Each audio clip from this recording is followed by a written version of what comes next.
दुसऱ्या तरंगामध्ये मुख्यतः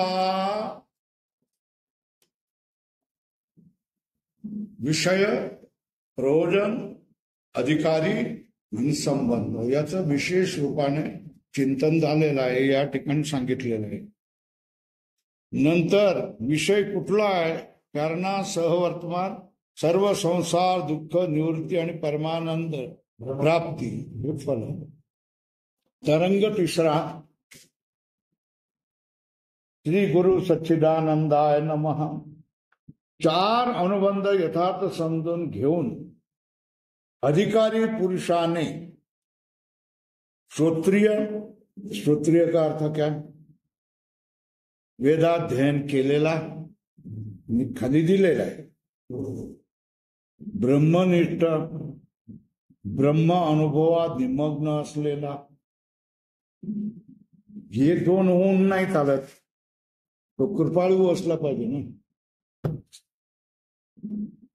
स्वामीजी आम्हाला जरा विचारसागर समजावून सांगा ना. काही वेळ झाला चुकला, तुम्ही सांगाल त्या वेळेला, तुम्ही सांगाल त्या दिवशी. हा, मला वेळ नाही भाऊ, एवढा सगळं हे पसारा आहे, काम आहे, मला वेळ नाही. याला काय म्हणतात? दया नाही. दया नसणे, कृपाळू नसणे.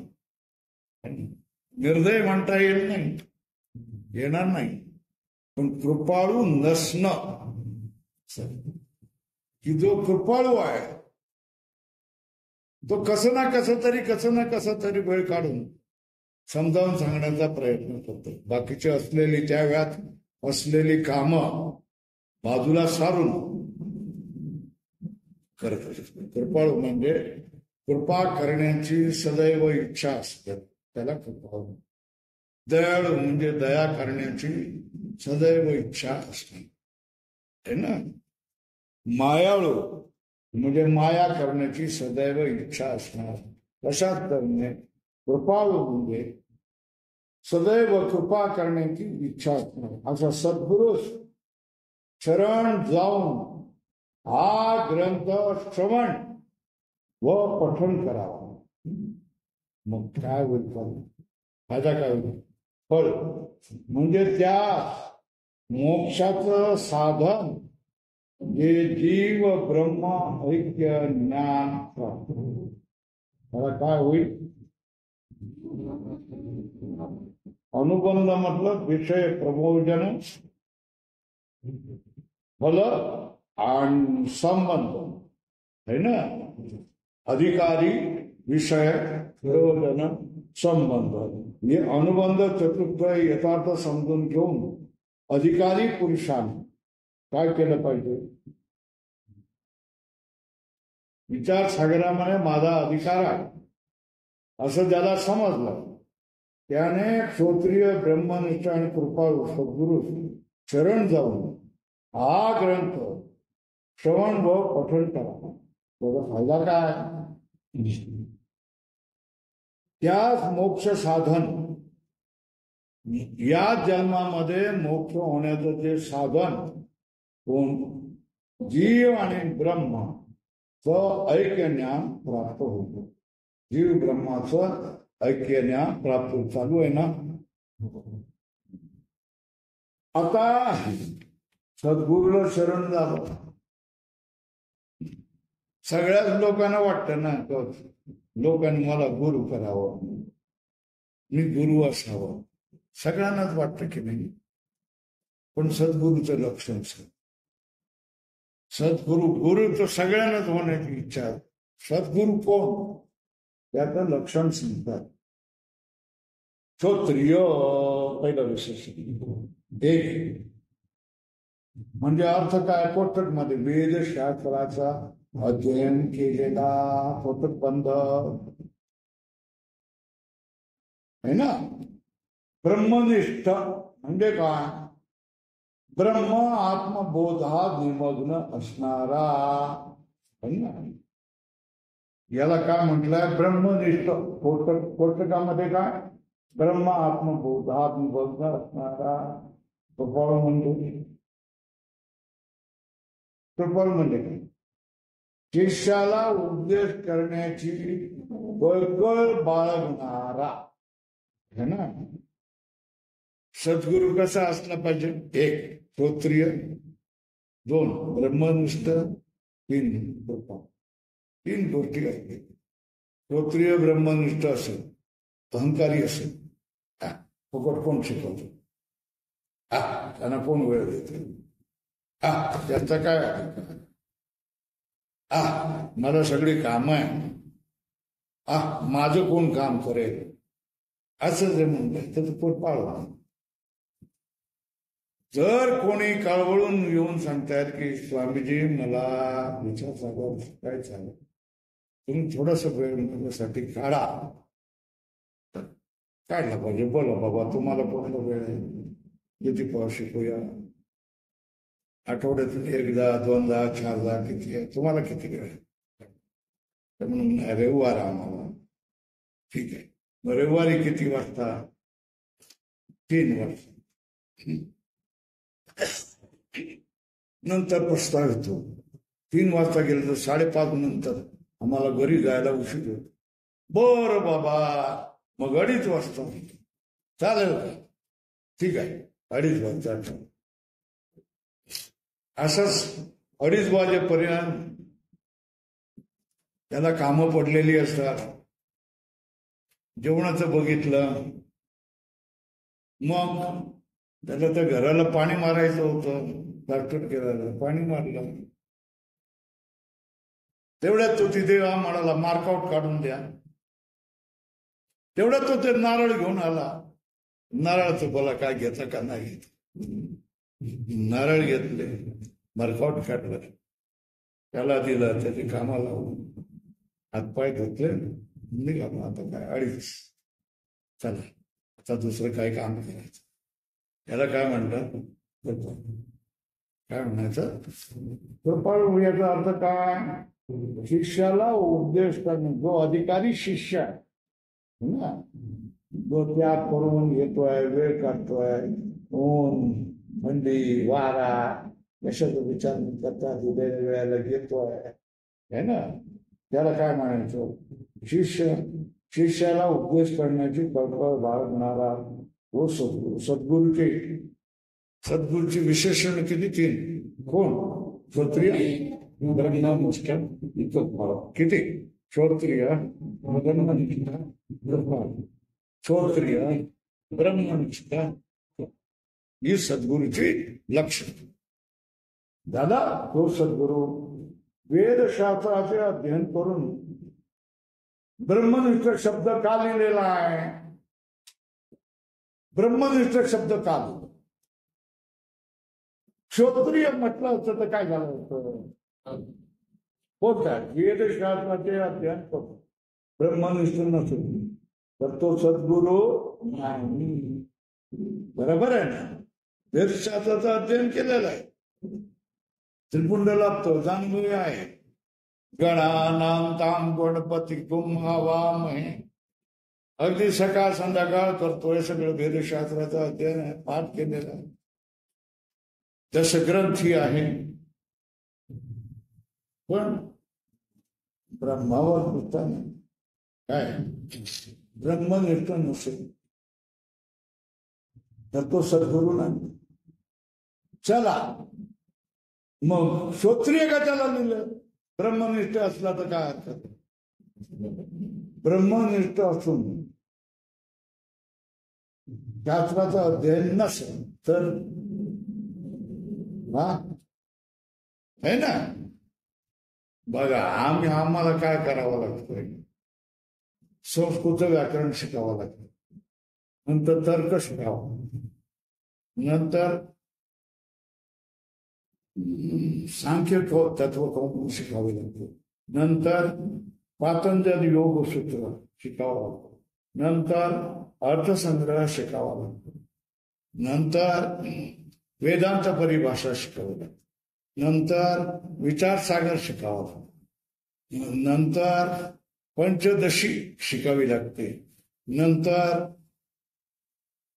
11 उपनिषद शिकावे लागते, नंतर भगवद्गीता शिकावी लागते, नंतर ब्रह्मसूत्र शिकावं लागतं. याला किती वर्ष लागते? 8 वर्ष. किती लागते? आम्ही स्वतः 8 वर्ष काढले. बरोबर आहे. आणि एकूण किती ग्रंथ करावे लागतात? 22 ग्रंथ. हे जे श्याम सुंदर आहे, गुले महाराज आहे, रितेश महाराज आहे, हा नामदेव महाराज आहे, त्याच्यानंतर उद्धव महाराज. संस्थेमध्ये 4 वर्ष शिकले आणि माझ्याकडे किती? 8वं वर्ष आणि पूर्ण होईपर्यंत 9वं वर्ष. इतकं वर्ष त्यांनी काय केलंय? नुसतं शिकायचं. त्याच्या बरोबरचे लोक काय झाले? मोठे महाराज झाले, कीर्तनकार झाले, पोरा बाळावाला, लेकर बाळावाला. त्यांनी कोणी फ्लॅट घेतला, कोणी बंगला बांधला, असं हे जसेच्या तसेच. पण 8 वर्ष त्यांनी निष्ठेने काय केलं? ब्रह्मसूत्रापर्यंत शिकलं आणि सेवा केली. मग त्याला शिकवायचं कसं, शिकायचं कसं, हे सगळं माहित असतं ना. ब्रह्मनिष्ठ म्हणजे कसं? विचार सागर मराठीतला. परभणीवाले किती लोक वाचतात सांगा बरं? वाचतात की नाही वाचतात? वाचतात की नाही वाचतात? खूप वाचतात. काही लोक तो वृत्ती प्रभाकर सुद्धा वाचतात. कठीण ग्रंथ. त्याच्यानंतर पंचदशी सुद्धा मराठीतून शिकत असतात. पण उपनिषद शिकवा म्हणून सांगितलं तर नाही. ब्रह्मसूत्र शिकवा नाही. भगवद्गीता शिकवा नाही. कारण ते क्षत्रिय आहे. लक्षात येत आहे? ब्रह्मनिष्ठ आहे. मराठीतून त्यांनी विचारसागर वगैरे शिकलेले आहे. पण अध्ययन केलेलं नाही, पठण केलेलं नाही. गुरु करून समजून विचारसागर शिकवणारा गुरु होतो, पण ते सद्गुरू नाही. हे लक्षात येतं का? झालं. ब्रह्मनिष्ठ असून शास्त्राध्ययन नसेल तरीही तो सद्गुरू नाही. आहे ना? ब्रह्मनिष्ठ आहे म्हणजे तो स्वतः मुक्त म्हणजे कृतार्थ आहे. विचारलं तर सांगताही येत नाही. 40 वर्ष विचारसागर शिकवणारा विचारलं की बाबा तुम्हाला मुक्तीचा अनुभव आला की नाही? तुम्ही मुक्त झालात का नाही? नाही सांगते.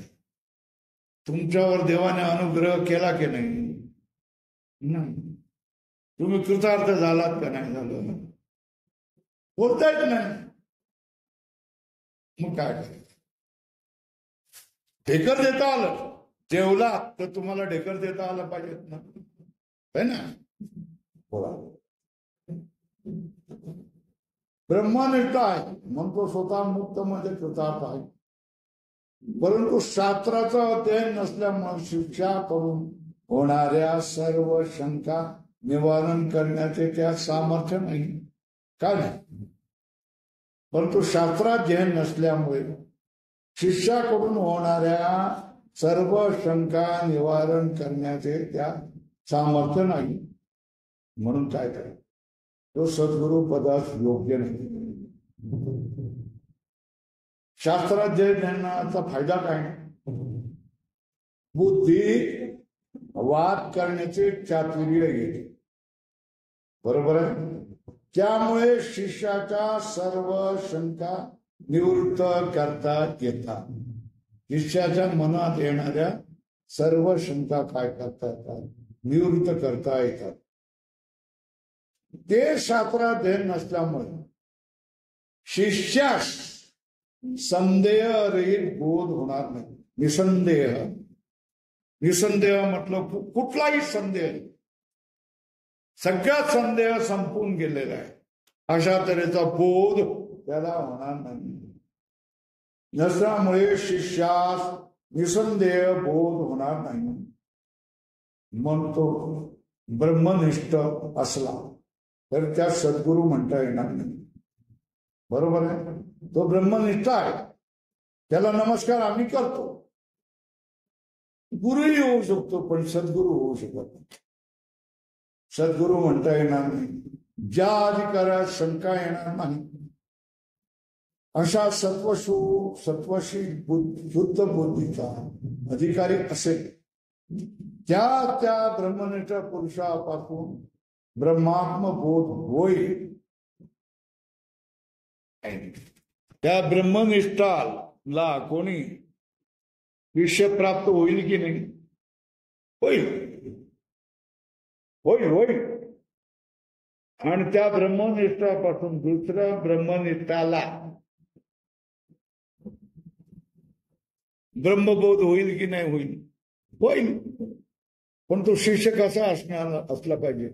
शंका न करणार कसा असला पाहिजे? नुसता होकार देणारा असला पाहिजे. तर का होईल? त्याला ब्रह्मबोध होईल ना. पण शंकेखोर आला तर याचा फलित होईल. कारण याने अध्ययन केलेलं शिकलेलं नाही. बरोबर आहे ना? हे समजलं का? ज्या अधिकारात शंका येणार नाही असा सत्वशील आणि शुद्ध बुद्धीचा अधिकारी असेल त्या ब्रह्मनिष्ठ पुरुषापासून ब्रह्मात्म बोध होईल होईल. पण ज्या अधिकारी पुरुषात शंका असतील त्यास उपदेश करण्यात तो योग्य नाही.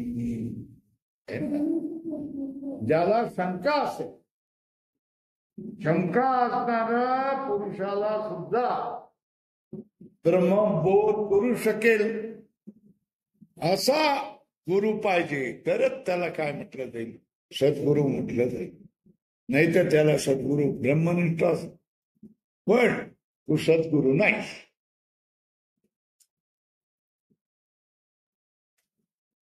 दोन गोष्टी झाला. एक, श्रोत्री असला पाहिजे, ब्रह्मनिष्ठ असला पाहिजे. शिष्यासंबंधी सद्गुरूचे मुख्य कर्तव्य काय सांगतात? सद्गुरूचे मुख्य कर्तव्य संसार दुःखात त्रासून त्यातून मुक्त होण्याकरता शिष्य सद्गुरू पुढे जातो. बरोबर आहे ना? आता आपण जाणलेलं आहे, शिकलेलं आहे ना, शिकलेलं आहे ना. काय दुःखाला काय कारण आहे? भेदज्ञान. भेदज्ञान किती प्रकारचं आहे? 5 प्रकारचं. बरोबर? लागली ओळखा. दुःखात 5 प्रकारचे भेदज्ञान कारण. आता परत मी त्रिकोण दाखवला होता. ईश्वर, जीव आणि कोण? संसार है ना. ईश्वर, जीव, प्रकृती म्हणजे संसार है ना. जग, प्रपंच काय म्हणायचं ते मी. तर मग पहिल्या 3 गोष्टीचे भेद माहिती आहे. कोण? ब्रह्म आणि जीव याच्यामधला भेद. नंतर ब्रह्म, प्रपंच, जगत प्रपंच याच्यामधला भेद आहे. त्याच्यानंतर जीव आणि प्रपंच याच्यामधला भेद. बरोबर आहे.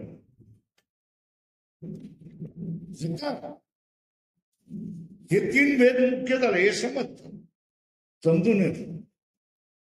मग आणखी 2 भेद कुठलं राहिले? जीवाजीवातले भेद, जड भेद है ना. जड प्रपंच त्याच्यामधले भेद किती झाले एकूण? कुठला? जीव ईश्वर भेद, ईश्वर जड भेद, जड जीव भेद, जडामधले भेद, जीवा. 5 भेद झाले. हे 5 भेद झालं. हो समजावून सांगितले की नाही? सांगितले ना. मग आता पटकन जाऊयात. जीवेश्वराचा भेद एक, दुसरा जीव जीवाचा भेद, जीव जडाचा भेद आणि ईश्वर जडाचा भेद आणि जडाचा भेद. ते मी समजावून सांगताना कसं, वर कोणाला ठेवलं? ईश्वर. इकडे कोणाला ठेवलं? जीव. इकडे कोणाला? जड. जीवामध्ये कोण आहे? जडामध्ये कोण आहे? हे दोघांना खाली ठेवलं. जीव आणि ईश्वर आणि जीवातला भेद, ईश्वर आणि जडातला भेद, जीव आणि जडातला भेद, जीवामधले भेद, पाच असं समजून दिलंय ना. जडाचा भेद, या पाच प्रकारच्या भेद ज्ञानाने जीवात दुःख होते. अधोरेखा करा.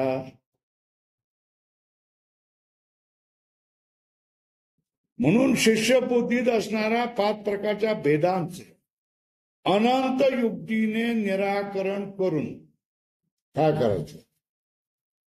शिष्याच्या बुद्धीमध्ये असणाऱ्या पाच प्रकारच्या भेदांचे अनंत युक्तीने निराकरण करून अविद्यादी आदी म्हणजे काय? अविद्या, अस्मिता, राग, द्वेष, अभिनिवेश. लिहून घ्या. आधी अविद्या, अस्मिता, राग, द्वेष, अभिनिवेश. मलरहित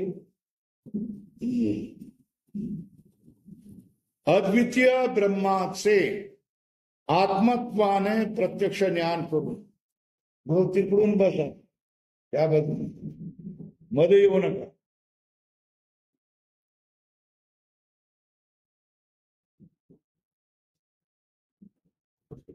अनंत युक्तीने निराकरण करून. बरोबर. अविद्या मतलब अविद्या, अस्मिता लिहिलं का? राग, नंतर द्वेष आणि अभिनिवेश. मलरहित, ये अविद्या आदी नसलेला कोण? अद्वितीय ब्रह्म. हे ना, असं कोण? अद्वितीय ब्रह्म. पण ते ब्रह्म म्हटलं तर प्रत्यक्ष नाही, है ना. पण स्वतःलाच ब्रह्म म्हटलं तर, मीच ब्रह्म आहे म्हणलं तर ब्रह्म प्रत्यक्ष. तुम्ही आहात का नाही? कोणी नाही म्हणतो तर सांगा. मी नाही असं कोण म्हणेल? तुम्ही म्हणता का हो? तुम्ही कोणी म्हणता का मी नाही असं कोणी म्हणायला तयार आहे का? मी आहे तर मी नाही कसं? तुमच्या लक्षात आलं का? आपल्या अस्तित्वाचं भान प्रत्येकाला असतं. काय असतं? प्रत्येकाला असतं. कुणाला म्हटलं की तू नाही तर तू काय रागवेल? मला नाही, मला मारतोस कशाला? तू मर, तुझा बाप मर, तुझा आजा मर, तुझा पण रागवेल का नाही? रागवेल की नाही? है ना. प्रत्येकाला आपल्या अस्तित्वाचं भान असतं आणि आपण आहोत हे सतत त्याला जाणवत असत. बरोबर आहे. फक्त काय? ब्रह्म म्हटल्यानंतर ब्रह्म कुठे काय? पण ज्या वेळेला ऋषी सांगतो ब्रह्म दुसरं कोण नाही तर त्वमस. ब्रह्म म्हणजे दुसरं कोण नाही, है ना. आता एवढं समजलं जाईल, मी शरीर नाही, मी आत्मा. हे ज्ञान होईल ना. मी आत्मा. पण सत्यम ज्ञानम अनंतम ब्रह्म कसं आहे? सत्य स्वरूप, ज्ञान स्वरूप, अनंत स्वरूप, आनंद स्वरूप असं भेद सांगतो. पण ते ब्रह्म कुठे आहे? कुठे पाहिजे? तर त्या ब्रह्माचं ऋषी मुनी आत्मस्वरूपाने ज्ञान करून देतात. कसं ज्ञान? आणि यालाच त्या ब्रह्माचा प्रत्यक्ष म्हणतात. काय ते ब्रह्म कुठे आहे? ब्रह्म कसं आहे? ब्रह्म कुठे आहे, कसं आहे विचारू नको. ब्रह्म तूच आहेस बाबा. ब्रह्म तूच आहे. तू आत्मा आहेस, शरीर नाही. आणि तू आत्मा जर असशील तर ब्रह्म पण आत्मा आहे. ब्रह्म तू आहे, तू ब्रह्म आहे. याला काय सांगितलं? अद्वितीय ब्रह्माचे आत्मत्वाने प्रत्यक्ष ज्ञान करून देणं. अधोरेखा करा.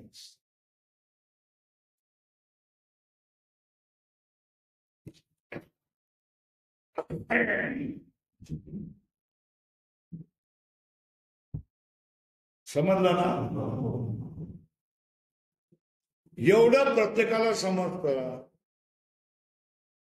सुरुवातीला काय म्हणत असतो, मी शरीर नाही, पण सांगितलं शरीर नाही बाबा, तुझ्या आतमध्ये जो चेतन आत्मा, जे शरीर तुला हलवतं, चालवतं, बोलवतं, तो आत्मा, आणि तो आत्मा तू आहेस म्हणून सांगितलं.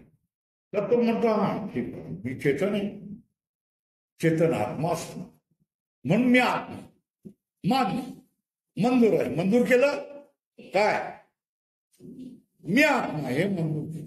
आता प्रश्न, ब्रह्म कोण आहे? सत्यम ज्ञानम अनंतम ब्रह्म आनंदो ब्रह्मणो विद्वान न बिभेति तस्सन. आनंद स्वरूप जे ब्रह्म आहे त्याला जाणणारा विद्वान माणूस कशालाही भीत नाही घाबरत. म्हणजे ब्रह्म सत्य स्वरूप आहे, ज्ञान स्वरूप आहे, अनंत स्वरूप आहे आणि आनंद स्वरूप आहे. हे ज्ञान आपणाला कोण देतात? वेद कोण देतो? श्रुती देते. पण असं कुठेतरी असेल. मग ते जे ब्रह्म आहे वेदाने सांगितलेलं ते ब्रह्म तूच आहे, आणि तू आत्मा आहेस, आणि तू जो आत्मा आहे ते ब्रह्म आहे असं कोण सांगतं? हे पण वेदच. तत्वम अशी, जे ब्रह्मतत्व आहे ते तूच आहे असं कोण सांगतं? वेदच. हे सगळं कोण सांगतं? शास्त्र सांगतं. आणि शास्त्र सांगणारा कोण असतो? गुरु. गुरु देखील काय सांगतो? तत्वमसी. असंच म्हणजे काय? त्या ब्रह्माचं आत्मस्वरूपाने ज्ञान करून दे. ब्रह्म कुठे आहे हे नुसतं सांगणं नाही, तर ते ब्रह्म कोण आहे? तूच आहेस असं सांगणं. यालाच म्हणतात ब्रह्मबोध. ब्रह्मबोध कुठला? ब्रह्माचं आत्मस्वरूपाने ज्ञान करून देणं हे इंग्लिश. ब्रह्म अद्वितीय ब्रह्माचे आत्मत्वाने प्रत्यक्ष ज्ञान करून देणे. एक अधोरेखा केलं का? एक क्या? अद्वितीय ब्रह्माचे आत्मस्वरूपाने प्रत्यक्ष ज्ञान करून देणे एक. दुसरा, संसाराचा मिथ्यात्व निश्चय करून देणे. हे कोणाचं लक्षण आहे? सद्गुरूचे मुख्य कर्तव्य आहे ना.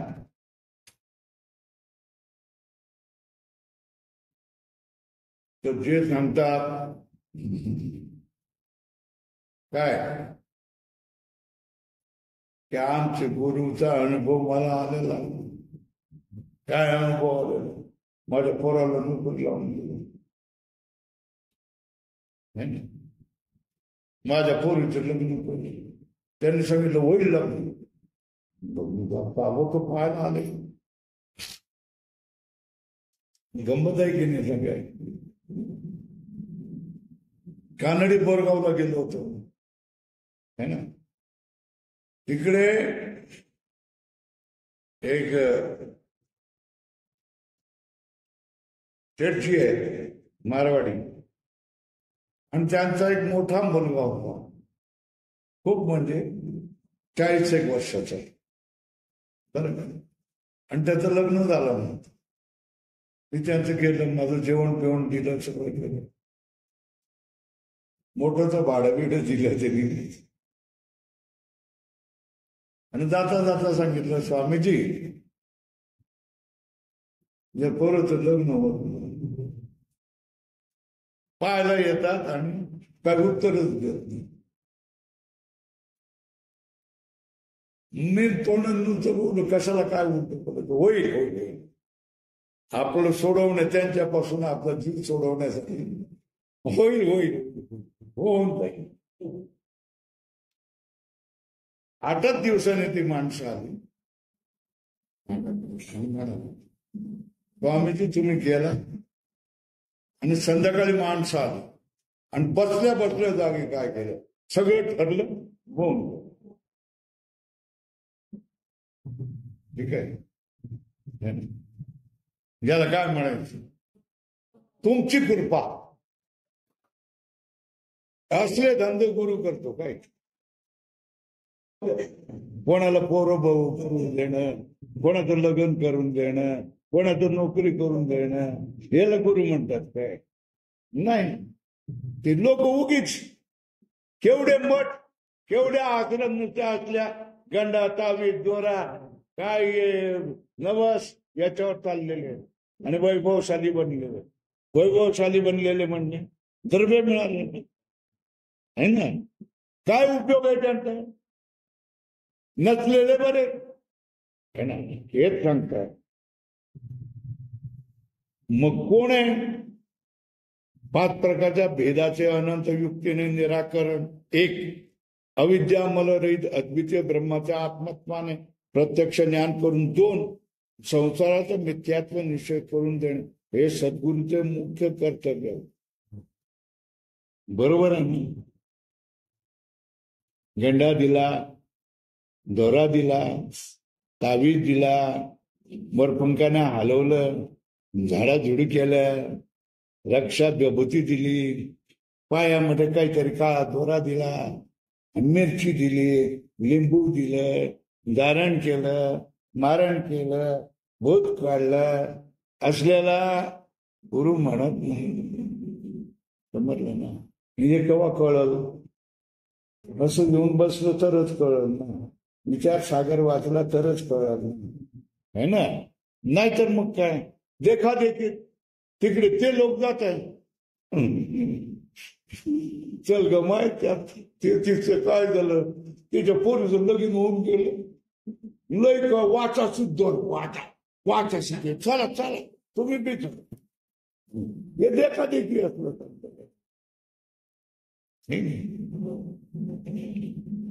आता तुम्हाला बुवा व्हायचंय काय? व्हा.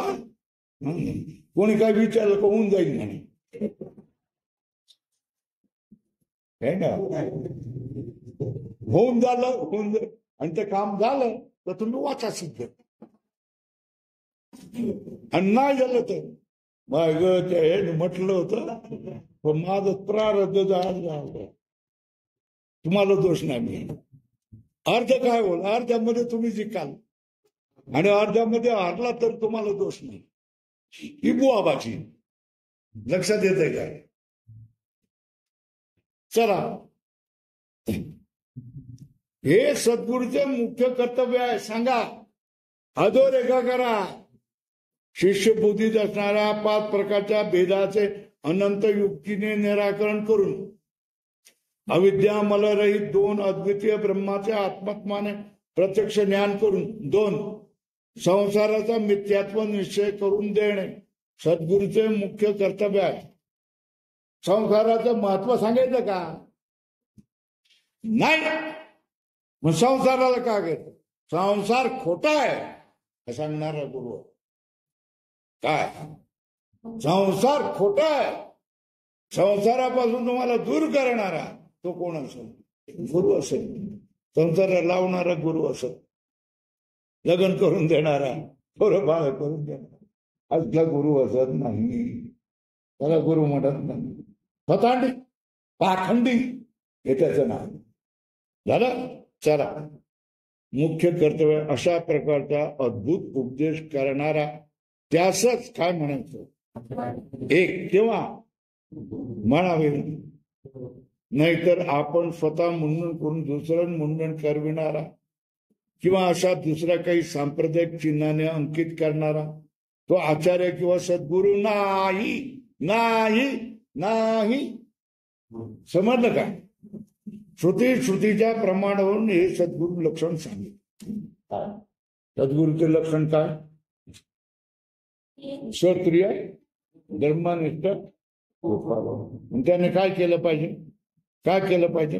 5 प्रकारच्या भेदाचे अनंत युक्तीने काय केलं पाहिजे, निराकरण केलं, शिकवलंय दुसऱ्या तरंगात. अविद्या अंमल रहित अद्वितीय ब्रह्माचे आत्मत्वाने प्रत्यक्ष ज्ञान करून देऊन जगत मिथ्यात्व पटवून दिलं पाहिजे. जग मिथ्या कसं आहे हे पटवून देणे हे सद्गुरूचे मुख्य कर्तव्य होतं. झालं शिष्याचं लक्षण. आता गुरुला वाजवून घेतलं नाही ना, डमडम क्षत्रिय डमडम, कोण ब्रह्मनिष्ठ हा डमडम कृपाळू आहे ना, 1 2 3 4 जागी वाजवल्यानंतर लागला की नाही, मृदुंगी कळतो की नाही, वाजून घेतलं कोणाला, गुरुला. गुरुला वाजून घेतलं पाहिजे. गुरुला वाजून नाही घेतलं तर काय फुसका गुरु मिळून जाईल आणि आपल्या जीवनाचं सत्यानाश होईल. आपण खर्चलेले पैसे वाया जातात. बरोबर आहे. शिष्याचं लक्ष पहिल्या व दुसऱ्या तरंगात विस्तारपूर्वक जी अधिकाराची लक्षणे सांगितली आहेत तीच शिष्याची लक्षणे संभावू. या शिष्याने अद्वैत आत्मबोध प्राप्ती करता सद्गुरूची सेवा करावी. अधोरेखा करावी. काय अद्वैत आत्मबोध प्राप्ती करता सद्गुरूची सेवा. तद्विधी प्रणिपातेन परिप्रश्नेन सेवया. म्हटलंय ना, लिया. तद्विधी प्रणिपातेन परिप्रश्नेन सेवया. तद्विधी प्रणिपातेन परिप्रश्नेन सेवया. सेवा करा, सद्गुरूची सेवा करावी. तर पहिल्या आणि दुसऱ्या तरंगात विस्तारपूर्वक सांगितले आहेत ना. कसा कसा विवेक, वैराग्य, समाधी, षट संपत्ती, हन्मुख हे ज्याच्या जवळ या जन्मामध्ये मला मुक्त व्हायचंय. मला दुसऱ्या जन्माचं सांगू नका तुम्ही. मेल्यानंतर काय होईल हे सांगू नका तुम्ही. मला या जन्मामध्ये मी मुक्त झालोय हे अनुभव करायचा आहे. याला काय म्हणतात, मोक्ष. शम, दम, उपरती, तितिक्षा आणि श्रद्धा, समाधान. ये समाधी, षट संपत्ती.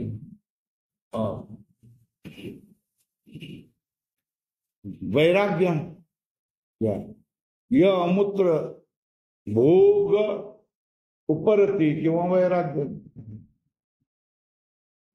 या लोकांचे भोग किंवा परलोकाचे भोग मला नको, मला गरज.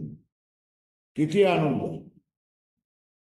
याच्यासाठी उदाहरण कुठलं सांगितलं, नचिकेताचं. नचिकेता एवढं बालक, किती 7 वर्षाचं, कुठे गेलं, वर गेलं आणि यमराजाकडे जाऊन बसलं आणि बोललं, म्हणाला की मृत्यूनंतर काय होतोय मला समजावून सांग. त्यांनी तोंडातच बोट घातलं. अरे बाबा, तू माझ्याकडे आलेला आहेस, पृथ्वीचं राज्य माग, जमिनीचे तुकडे माग, सोनं माग, सगळं माग. मला नकोय, मी सांगतोय तेवढंच मला सांग. अरे बाबा, स्वर्ग देतो तुला, तुला ऐरावत देतोय, उच्चैसवा घोडा देतोय, मंदार पर्वत देतोय, तुला अप्सरा देतोय, रथ देतोय, सोन्याची काय करतोय, हार देतोय. यमराजा, हे सगळं तुझे रथ, तुझे अप्सरा आणि तुझ्या बँड बाजा हे तुला लखलाफ. माझा प्रश्न आहे, मृत्यूनंतर काय होतं माणसाचं हे मला सांगायचं असेल तर सांग, मी जाणार नाही. हे काय म्हणतात, याला काय म्हणतात, वैराग्य. मला तुझं बाकीचं काय नाही पाहिजे. या लोकांमधले भोग मला नकोय. मला स्वर्ग लोकांमधले भोग त्याच्यापेक्षा श्रेष्ठ नको आहे. मला भोगच नको आहे. या भोगापासून मला सुटका पाहिजे. आणि याचा काय उपाय असेल तर मला सांग. त्याला काय म्हणतात? मुमुक्षुत्व, वैराग्य. काय म्हटलं? वर मला फक्त मुक्तीची इच्छा आहे, मला याच्यातली काय जरूर नाही. विवेक. विवेक म्हणजे काय? नित्य काय अनित्य काय हे कळायला पाहिजे. जरा काय सांगितलं, आई मला 20 रुपये दे. आई बोललो एवढ्यासाठी कशाला मागतो 20 रुपये? माझ्याकडे नाही, आज मी मजुरी करून आलेली आहे. जसे बसे 200 रुपये आणलेले आहेत, त्याच्यावर भाजी भाकर बनवायचे. हे 10 रुपये घेऊन ते गेलं. झटकन काय केलं? फाशी लागलं. गेलो. आई रडत बस. ठीक आहे, याला काय म्हणतात? अविवेक. याला विवेक म्हणायचं. नवरा छळतोय, नवरा काय करतो? हुंडा मागतो. हुंडा दिला, सगळं दिलं, तरी आता काय करतोय? फॉर्च्युनर गाडी मला देऊन द्या म्हणून सांगतो. मग काय करतोय? हिने आत्महत्या करायची. इथून MBBS झाले. कोण आहे? डॉक्टर आहे ना. तुझ्या विद्येने तुला एवढं बळ दिलं नाही, तुला एवढं छळतोय, तर सोडून दे त्याला. हे ना, नाही मला राहायचं नाही, जायचं नाही. तुला वेगळी राहते, भाड्याच्या खोलीमध्ये राहते. नाही मला तुला द्यायचं नाही, 1 पैसा देणार. सांगू शकते एवढी हिंमत नाही. आई वडिलांनी एवढी हिंमत दिली नाही. काही पोरी आता तयार झालेत, आम्ही तयार केलेले. काय सांगतात? काय सांगतात? करीन तर माळकऱ्याशी लगीन करीन, नाही तर कुवारी राहून. कुवारी काम तिथेही करायचं, घरीही काम करायचं. एकच गोष्ट मिळणार नाही. मार खाण्यापेक्षा ठीक आहे, तो ठीक. ती एक गोष्ट नाही मिळाली तरी रोज आपलं काय पाठ फोडून घ्यायचं. जेवायला वाढलं, ताट आणून घेतलं तर पायाने हे फेकून देणार. आले संध्याकाळला आले ते झुलत झुलत झुलत येणार. नाही, जवळ आलं तर तोंडाचा वास येणार. असल्यापेक्षा काय केलंय? नसलेले बरे ना, मेलेले बरे. विधवा म्हणून कुवारी म्हणून राहून जाईल. निश्चय करते पोटगा असं नको मला. मोठं कोणी नको, पण चांगला कर्तबगार असो तर ठीक आहे ना. नाही म्हणतात का नाही? नित्य काय अनित्य काय याचा विवेक असला. तो विवेक, वैराग्य, समाधिष्ठक संपत्ती आणि मुमुक्षुत्व असलेला कोण? अधिकारी, शिष्य. सद्गुरूविषयी पुन्हा विचार. श्रुतिवाक्याच्या सद्गुरूच्या साह्या वाचून स्वबुद्धीने आपल्याशी विचार केला तर त्यापासून आनंद होणार नाही. काय लक्षात आलं? काय म्हणतात? गुरु गजाला पाहिजे. वेद घ्यायचा, त्याचे अनुवाद झालेले आहेत, मराठीत झालेले आहेत. वाचत बसायचं. आपला वाचत बसणारे सुद्धा लोक आहेत. गुरु कशाला पाहिजे? कशाला 2:30 वाजता दुपारच्या याच्यामध्ये? आपल्या सोयीप्रमाणे आपण काय करूया. नाही तर ऑनलाईन नाही, नाही तर काय पुस्तकामध्ये मराठीमध्ये लिहिलेलं आहे, वाचूया. प्रयत्न कराल तुम्हाला लागणार नाही.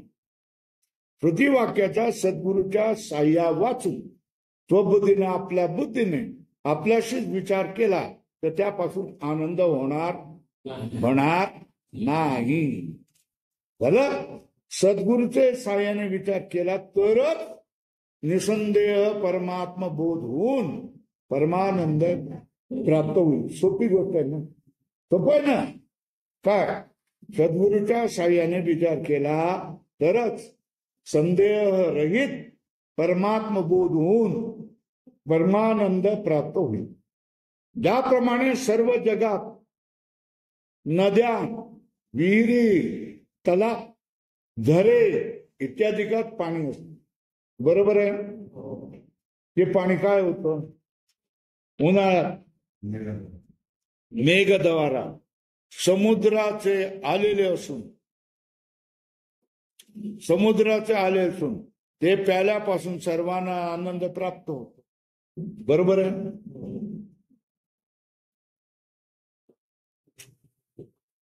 असे असतात. जर कोणी साक्षात समुद्राचे पाणी पिऊ लागला तर त्याला समाधान होईल का? है ना? विहीर भरते, बरोबर आहे ना? कोणाचं पाणी? समुद्राचं. खारट का लागत नाही? अरे बाबा, त्या समुद्राला तापून त्याची वाफ वर जाते, वर जाते, वर जाते, वर जाते, वर जाते, वर साठत राहते, साठत राहते, साठत राहते. त्याच्या वर जाऊ शकत नाही, है ना? मग ते काळं काळं बनायला लागतं, मग त्याच्यामध्ये घट्ट बनायला लागतं, त्याच्यात पाणी जमायला लागतं. वारे काय करतात त्याला, इकडून तिकडून उडवून जातात. मग ते काय ढग बदा बदा बदा बदा सगळ्या धरतीवर काही विचार न करता वर्षाव करतात. ते पाणी विहिरीत जातं, तलावात जातं, कालव्यात जातं, नाल्यात जातं, नदीत जातं आणि जमिनीमध्ये जातं, है ना? आणि हे सगळे नदीचं पाणी, विहिरीचं पाणी, आडाचं पाणी, घराचं पाणी गोड रूपाने आपण काय करायचं पीत असतो, बरोबर? पण हे कोणाचं आहे? मूळ कोणाचं पाणी? समुद्राचं. सगळ्या नद्या, नाले, नद्या मोठ्या नद्या शेवटी कोणाला जाऊन मिळतात? समुद्राला जाऊन गेल्यानंतर आता ते ओळखतात का मी गंगा आहे, मी यमुना आहे? नाही ओळख, बरोबर? ते काय होऊन जातं? समुद्रच बनून जातात ना. तसं ज्याप्रमाणे सर्व जगात नद्या, विहिरी, तलाव, झरे इत्यादिकात पाणी असते, ते सर्व मेघद्वारा समुद्राचे आलेले असते. ते प्याल्यापासून सर्वांना आनंद होतो.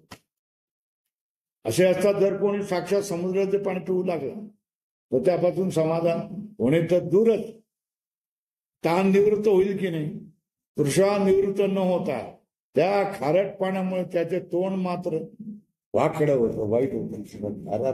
किती खारट आहे, मात्र वाईट होते. त्याप्रमाणे वेद वाक्यांचा स्वबुद्धीने विचार करणाऱ्याची स्थिती होते, है ना? स्वबुद्धीने वेद वाक्याचा विचार करायला लागला. मी बुद्धिमान आहे, MA PhD आहे, स्वतः लावू शकतो मी, करणाऱ्याची स्थिती होते. म्हणजे जीव ब्रह्मा आत्मा ऐक्य ज्ञान न झाल्यामुळे त्यात जन्म मरणाची दुःखे भोगावी लागते. त्याला काय सगळं आहे, पण जीव ब्रह्माचं ऐक्य ज्ञान नाही.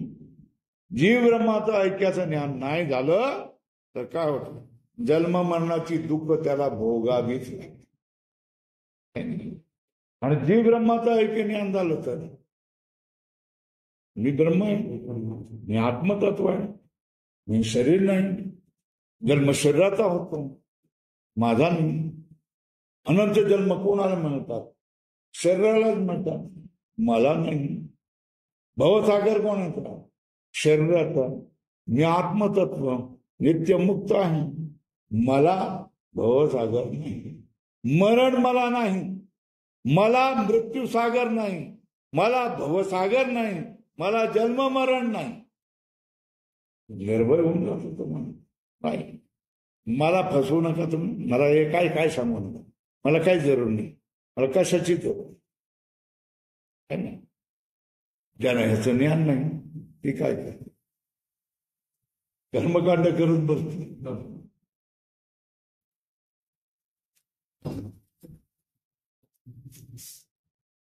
वेद वाक्याचा स्वबुद्धीने विचार करण्याची स्थिती होते. म्हणजे जीव ब्रह्म आत्मा ऐक्य ज्ञान न झाल्यामुळे काय होतं? जन्म मरणात दुःख भोगावे लागतात. अधोरेखा. म्हणून जीव ब्रह्म ऐक्य ज्ञान केलंच पाहिजे. जीव ब्रह्म ऐक्य ज्ञान न झालं तर जन्म मरणाची दुःखे भोगावीच लागतात.